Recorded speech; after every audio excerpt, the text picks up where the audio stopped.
He merely handed her the bed bottle, which she promptly took from him and emptied into the receptacle. About a dozen beds away from me was numero 57. I think that was his number. A cirrhosis of the liver case. Everyone in the ward knew him by sight because he was sometimes the subject of a medical lecture. On 2 afternoons a week, the tall, grave doctor would lecture in the ward to a party of students, and on more than one occasion, old numero 57 was wheeled in on a sort of trolley into the middle of the ward, where the doctor would roll back his nightshirt, dilate with his fingers a huge flabby protuberance on the man's belly, the diseased liver, I suppose, and explain solemnly that this was a disease attributable to alcoholism, commoner in the wine-drinking countries. As usual, he neither spoke to his patient nor gave him a smile, a nod, or any kind of recognition.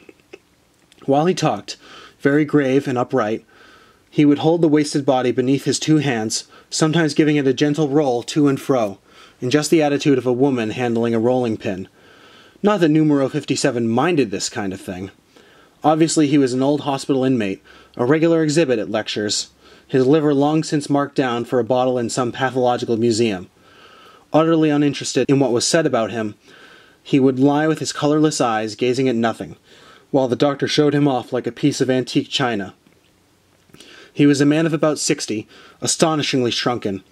His face, pale as vellum, had shrunken away till it seemed no bigger than a doll's. One morning my cobbler neighbor woke me up plucking at my pillow before the nurses arrived. "Numero 57!" He flung his arms above his head. There was a light in the ward, enough to see by. I could see old numero 57, lying crumpled up on his side, his face sticking out over the side of the bed and towards me. He had died some time during the night, nobody knew when. When the nurses came, they received the news of his death indifferently and went about their work. After a long time, an hour or more, 2 other nurses marched in abreast like soldiers, with a great clumping of sabots, and knotted the corpse up in the sheets, but it was not removed till some time later. Meanwhile, in the better light, I had had time for a good look at numero 57. Indeed, I lay on my side to look at him. Curiously enough, he was the first dead European I had ever seen. I had seen dead men before, but always Asiatics, and usually people who had died violent deaths. Numero 57's eyes were still open, his mouth also open, his small face contorted into an expression of agony. What most impressed me, however, was the whiteness of his face. It had been pale before, but now it was little darker than the sheets. As I gazed at the tiny, screwed-up face, it struck me that this disgusting piece of refuse, waiting to be carted away and dumped on a slab in the dissecting room, was an example of a quote-unquote natural death, one of the things you pray for in the litany. There you are, then, I thought. That's what is waiting for you, 20, 30, 40 years hence. That is how the lucky ones die, the one who lives to be old. One wants to live, of course. Indeed, one only stays alive by virtue of the fear of death. But I think now, as I thought then, that it's better to die violently, and not too old. People talk about the horrors of war, but what weapon has man invented that even approaches in cruelty some of the commoner diseases? Quote-unquote natural death, almost by definition, means something slow, smelly, and painful. Even at that, it makes a difference if you can achieve it in your own home and not in some public institution. This poor old wretch, who had just flickered out like a candle end, was not even important enough to have anyone watching by his deathbed. He was merely a number, and then a quote-unquote subject for the students' scalpels. And the sordid publicity of dying in such a place.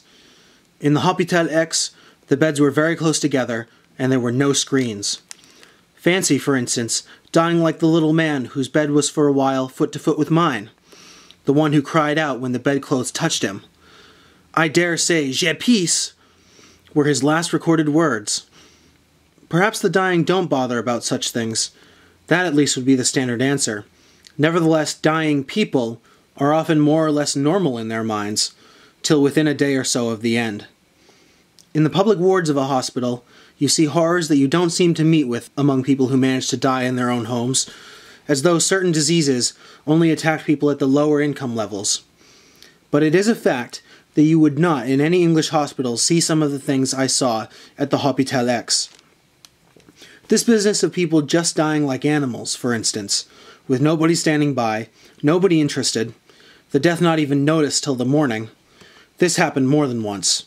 You certainly would not see that in England, and still less would you see a corpse left exposed to the view of the other patients. I remember that once, in a cottage hospital in England, a man died while we were at sea, and though there were only 6 of us in the ward, the nurses managed things so adroitly that the man was dead and his body removed without our even hearing about it till tea was over. A thing we perhaps underrate in England is the advantage we enjoy in having large numbers of well-trained and rigidly disciplined nurses. No doubt English nurses are dumb enough.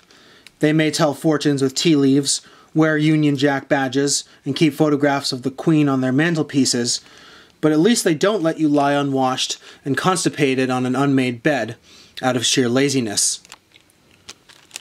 The nurses at the Hôpital X still had a tinge of Mrs. Gamp about them, and later, in the military hospitals of Republican Spain, I was to see nurses almost too ignorant to take a temperature. You wouldn't, either, see in England such dirt as existed in the Hôpital X.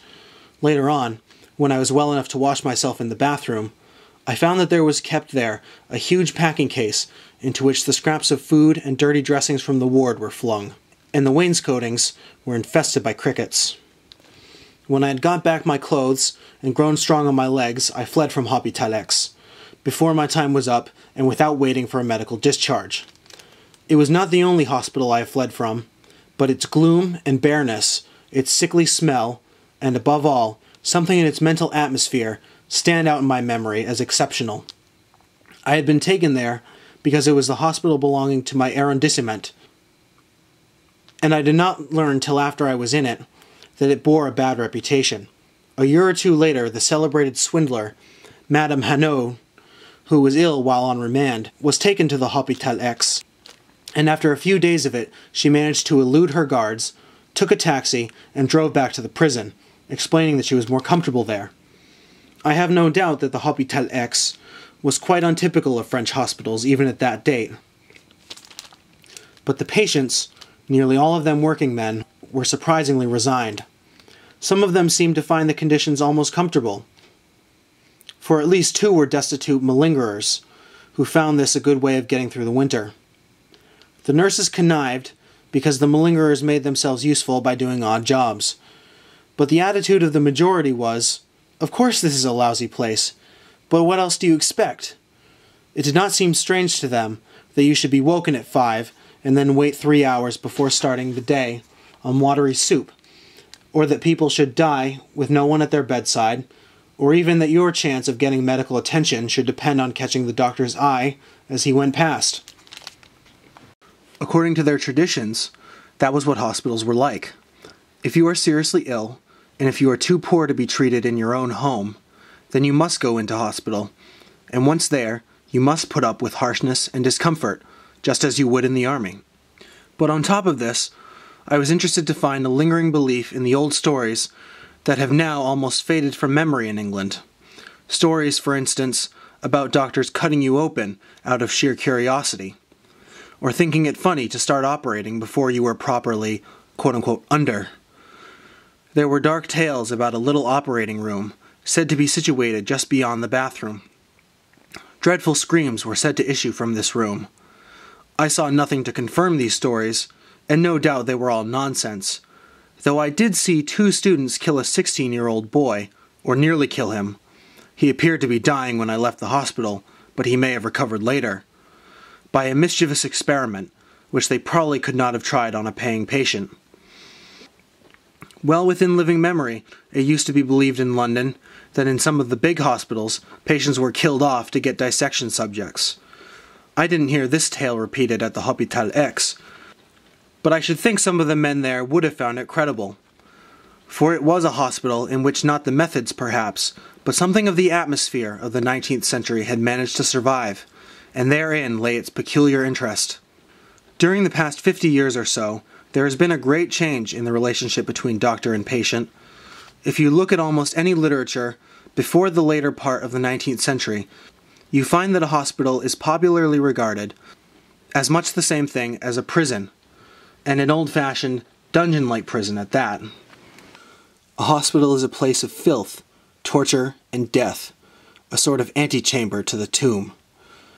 No one who was not more or less destitute would have thought of going into such a place for treatment. And especially in the early part of the last century, when medical science had grown bolder than before, without being any more successful, the whole business of doctoring was looked on with horror and dread by ordinary people.